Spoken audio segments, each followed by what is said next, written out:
Ces fleurs sont encore en bouton, l'absinthe est mûre pour être récoltée. Juste avant que son taux de thuione, molécule active aux propriétés stimulantes, n'excède les 35 mg par litre, la limite fixée par l'Europe. Cette année, elle est très parfumée. On a eu un beau printemps, très ensoleillé, donc ça va nous faire une belle récolte d'absinthe.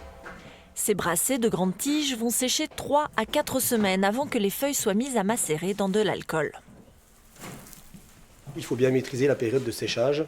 Donc là, c'est pour ça qu'on est dans un endroit totalement en bois, à l'abri du soleil surtout, et puis à température ambiante. Selon sa recette, le distillateur mélange l'absinthe à 8 autres plantes, dont mélisse, menthe, anis, fenouil. Le breuvage est réussi lorsqu'il est équilibré et qu'aucune ne domine les autres. Mais chaque millésime est différent.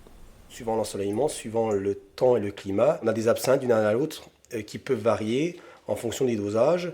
Et puis surtout, ce qui est très intéressant, c'est qu'on peut faire évoluer notre absinthe à volonté. À quelques kilomètres de là, Anne-Sophie et Arnaud Bourgeois s'attellent sur leur ferme à la récolte de l'hysope, une autre plante constitutive de l'absinthe. Ça sent bon, on fait juste attention de ne pas se faire piquer. Et non, c'est quand même sympa ça comme récolte. C'est une plante très puissante, il n'y a pas besoin d'en mettre beaucoup, quoi. C'est une plante qui va ramener la fraîcheur dans l'absinthe, elle va équilibrer tout ça. Le couple glisse aussi l'hysope dans sa nouvelle production, le pastis du Jura, une boisson mûrie de longue date et achevée d'élaborer pendant le confinement. L'absinthe est vraiment l'ancêtre du pastis, historiquement.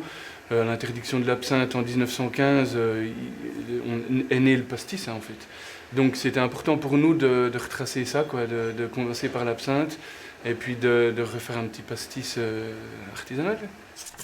En 3 jours, les 250 premières bouteilles ont trouvé dans la région leur clientèle, avide de ce petit goût frais et parfumé du massif du Jura.